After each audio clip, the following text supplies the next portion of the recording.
Hey besties, have you ever worried that if you're too kind to yourself, you'll just stop trying?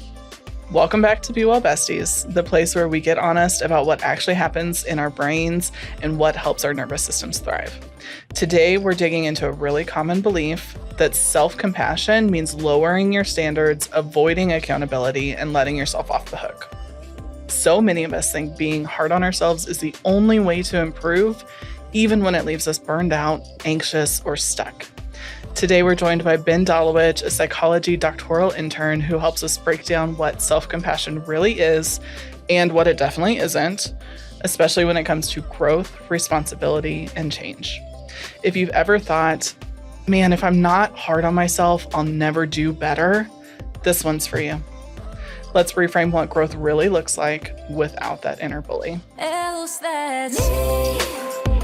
I'm unbreakable, unstoppable. All right, friends. So before we jump in, let's go ahead and do our usual self-check-in. And Ben, just as a reminder to our besties, we use a 0 to 5 scale, where 0 is that calm and at peace, and 5 is maybe crisis mode, where we're deserving of a little extra care. How are we doing today? All right, I am like a 1.25, I think. I'm feeling a little silly and goofy and playful, which is always kind of a fun place to be. So yeah, right in my norm, but just kind of goofy and silly at the same time. Love that. Ben? I am at probably a 1. Little pre-podcast jitters, you know? Yes. But I love coming to this building. Like, it's just such a nice aesthetic, and I find it very relaxing. So Good. not a 0, but no higher than a 1. That's good. I hope you took advantage of the massage chairs while you were here. Oh, I did. Oh, good. That should help things too. Good. I think I'm at a 1.5, which is a little bit down, came down a little bit from earlier. And again, just a lot of stuff going on in the day and exciting things, but also just a lot. So Yeah. I think I'm also kind of in the 1.5, 2-ish range, riding the roller coaster of all the emotions today. But yeah, I think I'm doing pretty good. Ben, before we jump in, tell us about you. Tell us what you do, who you are, and most importantly, who you are as a human. So I am Ben. I am intern Ben. So I am over here at Centerstone, I do therapy for all ages for as many presentations as scheduling allows. And I do psychological evaluations. So I'll test for ADHD, test for autism, test for personality, test for whatever it is under the sun. And I come here and I try to help y'all with what you do for the community, which is, I think, some of the most rewarding stuff that I could do with y'all, with this organization. Great. So. Ben, we are lucky enough to have Ben as our intern. Yes. So Ben, tell us all the great things about Be Well. No, I'm kidding. I was like, how long is this podcast going to be? These are, yes. Delivery was on point there, Shelby. That's why we invited you. No, but really, you are wrapping up one of the most intense schooling expeditions that you could go on. You're earning your PhD. And I'm so curious to learn how that has gone for you. And the topic that we're talking about today is really self-compassion. Yeah. So how has self-compassion played into your journey through the school system, through grad school? And are there any opportunities where you look back and you're like, oh, I could have been a little kinder to myself during that time? Yeah, I mean, the degree is a slow burner. So I've been in graduate school for the last 6 years, and that's on top of 4 years of undergrad where I was pre-med for most of it. So also very high intensity. Wow. Yeah. I think self-compassion was the lesson. It was definitely something that I did not have for myself from an academic standpoint for a lot of the early stages of my educational career. And, you know, as the expectations sort of rose and responsibilities grew bigger, like getting into real clinical work, that's something I had to learn how to do. There are absolutely times that I look back on where I felt I wasn't very nice to myself. And I think those times still come up as the pressure or intensity of the situation changes, because we have a pretty dynamic and busy job. Yeah. So I think the interesting part of my own journey was not looking at kindness to myself as the end goal necessarily, but as a skill that I apply in tougher situations. Well, and such an interesting dichotomy or space to live where it's school, so you're literally being evaluated. Yeah. And to then, like, it does not feel like a natural space to be like, oh, I bombed that paper. Maybe I should be kind to myself. That doesn't feel super intuitive. And so what a cool way, like, that your intentionality in this kind of mind frame around it being a practice and a skill is just, I wish I had that much insight when I was in grad school, because I was totally like, I just got to survive these 3 years. It took a lot of panic to get there for me. So, yeah. So we have talked about like negative self-talk and the opposite of that, more positive and affirmative self-talk in a different episode. I'd really like to frame self-compassion in a little bit of a different light, because I think you're right. It's a skill, and more so it's an act of self-compassion. So it's not necessarily like only speaking kindly to ourselves, which is part of it, but it's also giving ourselves permission to take a break if we need it, or permission to try again, or permission to do all the things. So I'm really interested in how you kind of flex that self-compassion muscle. Yeah, I would say that it's intuitive to speak nicely to yourself, but the real commitment to self-compassion that I had to sort of adopt as I became more serious about applying it to myself is the routine of it. So it's not just being kind to myself and maybe some tougher moments where I don't think I had the best session, or I think I said the wrong thing to someone. But it's also like, so what video games am I going to play when I get home? And when I get home, I'm going to really play that video game for 2 hours. Like, it's going to be the best video game playing of the day. You know, if I know that I'm going to treat myself to like a good meal that's like, you know, fast food, like I'm going to really enjoy that burger. Yeah. And it's like, you know, it's the boring small things that are the most fruitful when it comes to self-compassion. Yeah. Well, and those are the things that really fuel our bodies and our brains and our souls, right? It's not, we talk a lot about how self-care isn't just PTO, which PTO is great, but it's also the little everyday things that you do to get to PTO. So that your day-to-day is better, right? So I love that you brought up the small acts. I also like, it also makes me think too, because I was looking up the definition of compassion before this episode as well. And it literally comes, the Latin root word comes from suffering together, like to suffer together. And so I think when we think compassion, we think about it with others, and it is the ability to understand somebody's suffering or be able to suffer with them, and then this desire to help. And then, but for some reason, I think sometimes that gets lost. And when we think about self-compassion, it is that, well, I don't deserve to suffer, or not even that really, but more a, I don't deserve to not suffer. Yes.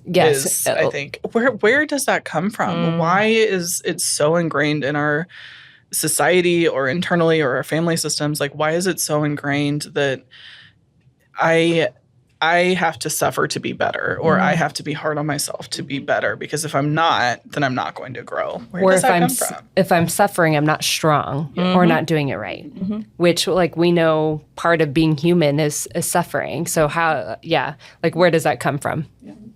Well, when we talk about kind of that self-compassion, I think it kind of goes into self-care. Like you were talking about those video games that you're looking forward to, and actually nourishing your body with food. But I know sometimes when we say just the word self-care, people are like, selfish, that's too selfish, right? So it's something about not being able to give ourselves that little bit of grace, maybe, or thinking that someone's going to think negatively of us if we are taking care of ourselves. Maybe. I think we are so ingrained with like hustle culture that the suffering is the piece that people brag about, right? Yeah, it's a badge. It's like you're talking to somebody in the break room and you say, I'm so tired. And they say, oh, I only got an hour of sleep last night. I'm so tired. And it's almost this competition that is just so silly. Like, so silly.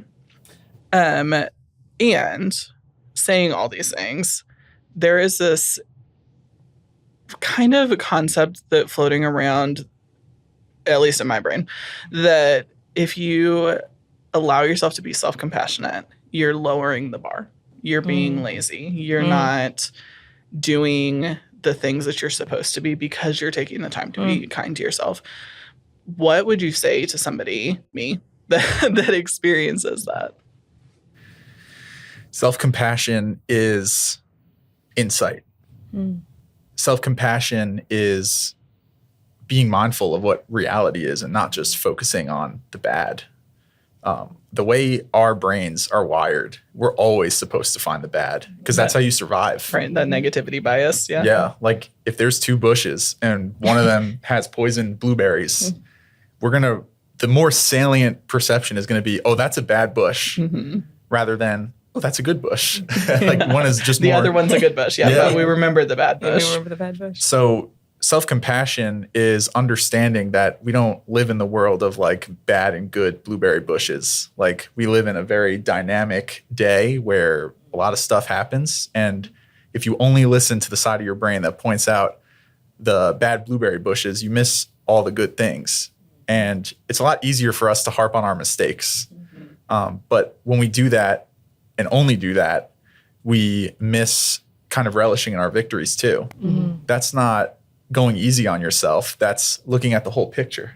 Yeah. And what I think I hear you saying is like holding both, right? Yeah. That just only noticing the good blueberry bush doesn't get rid of the poisonous blueberry bush. It's saying like they both exist in the same space, and kind of reflecting on that within ourselves too. Like, yes, this is part of who I am, and this is maybe a piece that I could be better at or that I need to build the skill around, and also this too, like this good thing, these other things. So I like that, the duality of holding them both at the same time. And our brains are capable of that, but it might take a little practice, right? Just like anything else.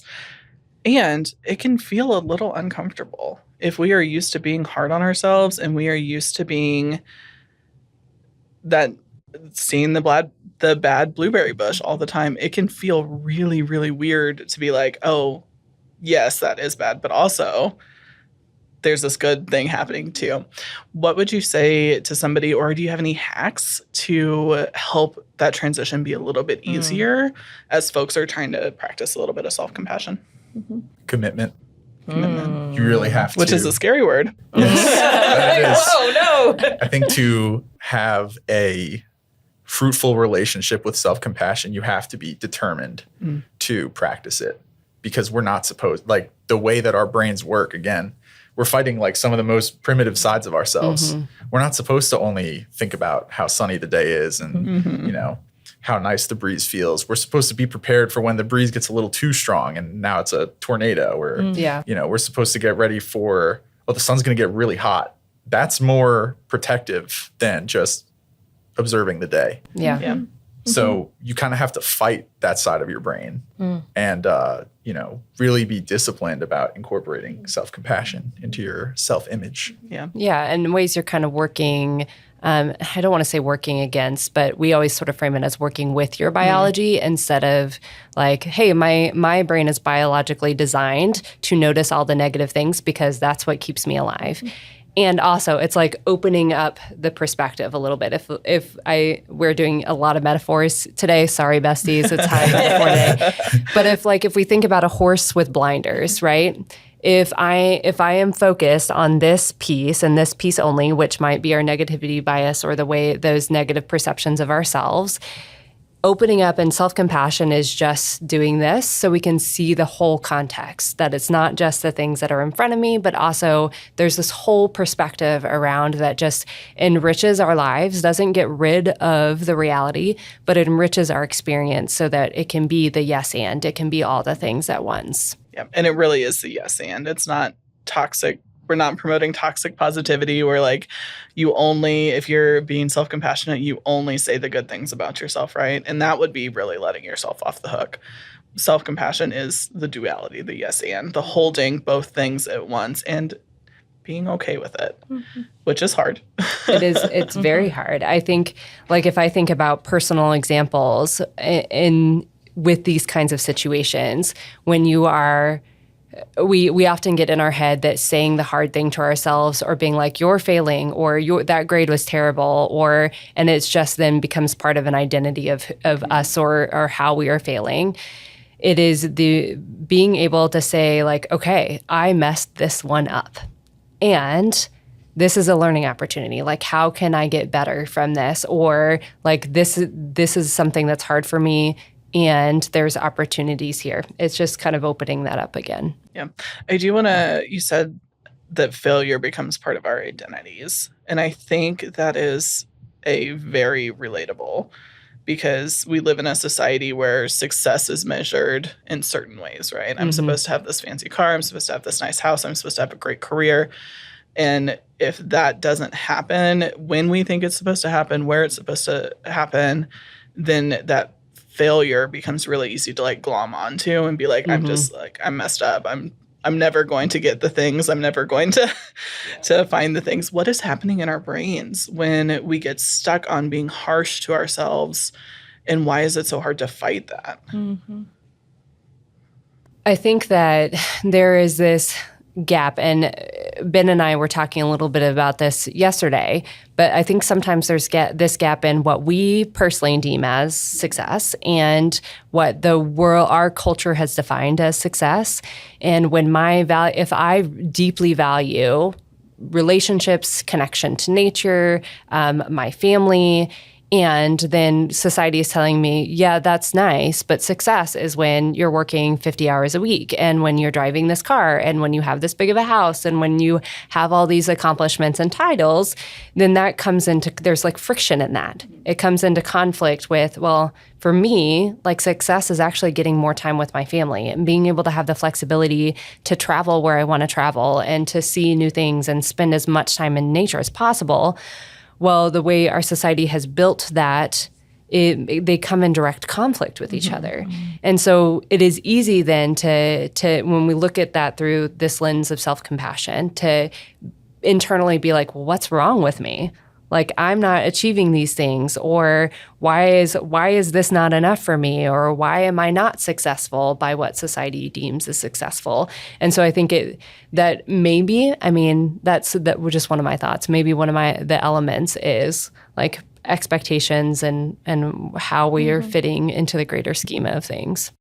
Yeah, that's something we see across all industries. We have the pleasure of speaking to people from all walks of life, and something that we see often is that I'm not good enough, I'm not doing enough, I'm not enough. And so much so we had a whole podcast episode on it. We did. We sure did. But if, as we wrap up here, what would you say? What are your hacks? I love a hack, right? I love a tip. What are those things that you would say to those people that think they're not enough, that they don't deserve self-compassion, or that self-compassion is really just being lazy and letting themselves off the hook? Let me have your tips. First, always remember how you would speak to someone you love dearly that is saying the same thing. That's kind of been something I've leaned on a lot for myself as someone who still really struggles with self-compassion sometimes. You mentioned society, Bailey, and I do think it's important to keep in mind that our brains are built for surviving on Earth, but they're not built for surviving in this world. So there are going to be times where your brain, as sophisticated as the brain is, it does look at things simply as life or death in a lot of instances. So when you get into the anxious spiral, or if you have something else that defines like a spiral, a depressive spiral, where you're really being mean to yourself, understand that you're kind of operating in the programming of a brain that's meant to just warn you about how bad things are going to get. So if you can separate your self-image from that, that's what took me a lot of practice, sort of separating myself from my most impulsive, primitive thoughts of, self disparagement. Once you kind of learn to operate in the other path of like, no, I'm a person who's a part of civilized society. It's not everything's life or death. If I have test taking anxiety, it's okay that I'm picking up the pencil, that makes it easier to sort of tone down the harshness of the inner self-critic. I really love that. Our brains are made to survive on this earth, but not in this world. I love that. Our brains are meant to keep us alive, and they're really good at doing that. Yep. And sometimes that means we are way harsher with ourselves than we really need to be. And then that's the default. Like, I think there is also, like, and we had discussed this a little bit, but like there is that the compound interest that happens when we're like, when we start being self-critical and they're like, well, why am I so hard on myself? Why can't I just be kind? Why can I like, and then that just compounds, and then we're adding shame and guilt onto the fact that we are already having shame and guilt. And then there's all these things, right? And then that creates this bigger situation. But I think that for me, and I say this in a lot of different aspects, but it's a practice of validation, validating, okay, this is my brain's default. This is completely natural and normal. That I would be feeling anxiety with the test, that I would be then like worrying about how I'm going to perform and how that reflects back on me. That's normal. And the practice piece that I keep hearing you say, Ben, is widening that scope, because our brains will travel down the easiest path. And if the easiest path is safety and survival, then we have to practice to work that muscle of adding more complexity to that, adding like, yes, it's survival and I'm hard on myself, and I can also find gentler ways to be, and I also deserve compassion. And of course, I'm feeling this way right now, and adding that additional layer to it, I think. It highlights the separation of the brain and the mind. Yeah. Oh, I love that. I love that. Our brains are keeping us alive, and what they do is not necessarily who we are. Yep, the mind is everything else. Yeah. I love that. This was such a great conversation, you guys. I am so excited for the next practice, besties. The next episode, intern Ben's going to lead us through a practice where we can flex those self-compassion muscles. We will see you in the next episode. Be well, besties. else that's